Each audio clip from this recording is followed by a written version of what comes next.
Naoya Inoue looks to become a two-time Undisputed champion as he faced Marlon Tapales in December.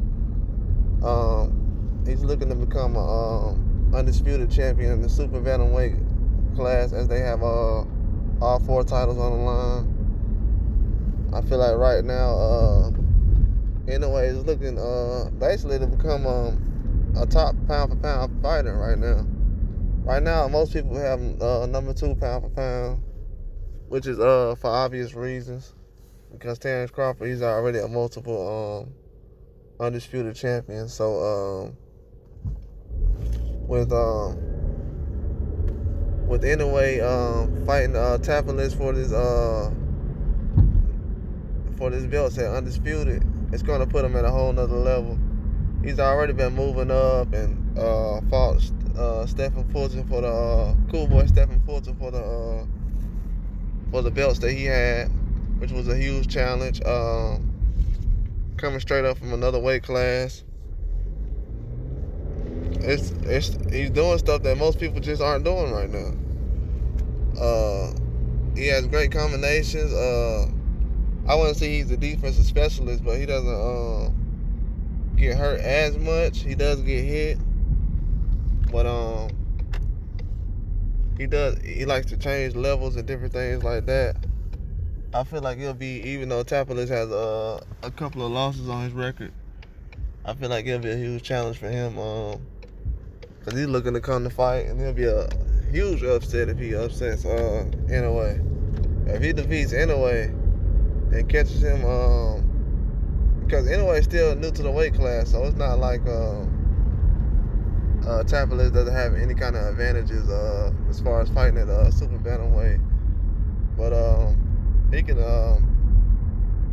cause a huge upset with Inoue if he can pressure him and fight on the inside and be able to change angles of some of his power and not have to fall for the power shots. If he can do a lot of things and exchange and counter and kind of keep Inoue away during the early rounds, he'll definitely have a chance. This is gonna be a huge fight. With these fights like Espinoza and different things coming up, Ramirez, this will be a huge test for him in the super bantamweight class, just because of what he's done and the different things that he's especially done this year. He had some huge wins. Shout out to a subscriber who reminded me. But well, I knew this was coming up, but he just reminded me, like, this is probably the fighter of the year candidate right here. Especially if he does this before the new year is over with, he possibly can win for fighter of the year easily. Just because, you know, Terrence Crawford hasn't fought that much, and I know he fought at the end of December. I feel like Inoue is stacking up some big wins, you know what I'm saying? This would be a huge win for him. I don't know what his plans will be after this, after defeating Tapales. I don't know if he'll move up or stay at super bantamweight. He hasn't been there too long, so I would kind of picture him basically being there for at least the next 12, 18 months. For the most, you know what I'm saying? Because if he jumps levels like that, that's just going to be a different level. I mean, he does have enough skills the way he can jump to another weight class. But I just don't see it at this point right now as far as him going up that high. Just from the things that he's been doing, he's not really been in that weight class that long. But he has the skills to do it, though. I wouldn't doubt it or anything like that. But we'll see. You know, this is a huge fight for the super bantamweight class. They can finally get Undisputed out of the way. And there's a lot of Undisputed fights coming together now, which is a good thing, because lately, man, we've been trying to see who's the best in each division. And a lot of divisions, you know, 147 was hard to kind of figure out, and I know some people, they still want people to figure out 147 for some reason, but even though I thought we already had it figured out. But you know, 147, that's a good division still, and I know people want that to be undisputed, and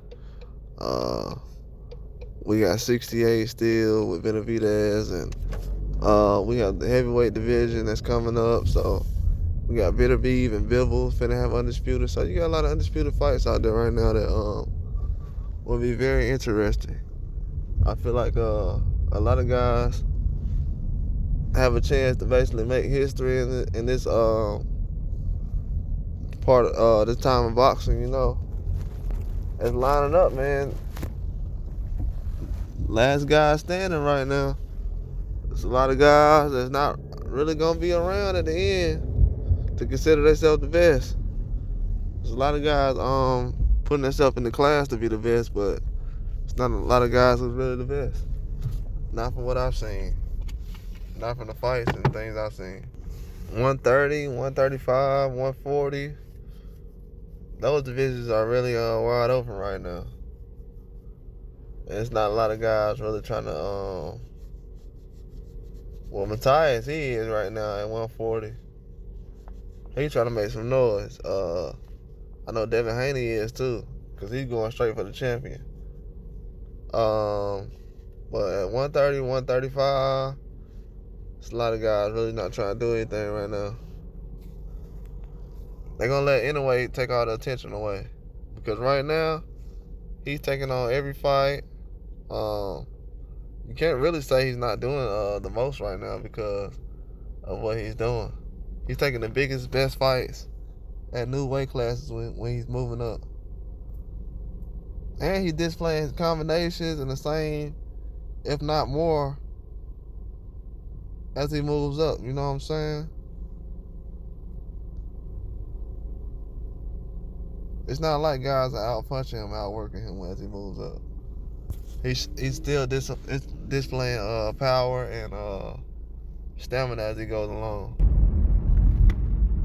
I just don't know how the fight will go as far as with Inoue. I don't know if he'll be in with a knockout. He'll go full 12 rounds.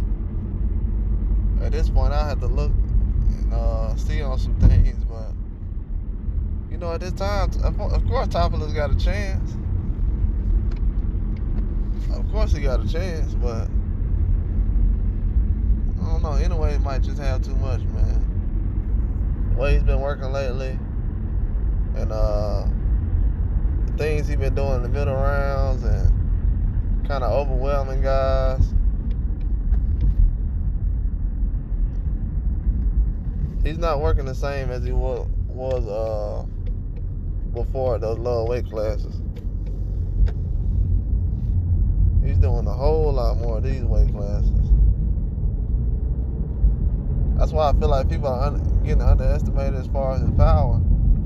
Sometimes lately, like y'all seen with Jose Benavidez, sometimes your power goes up when you putting on that weight and you're not really trying to hurt yourself.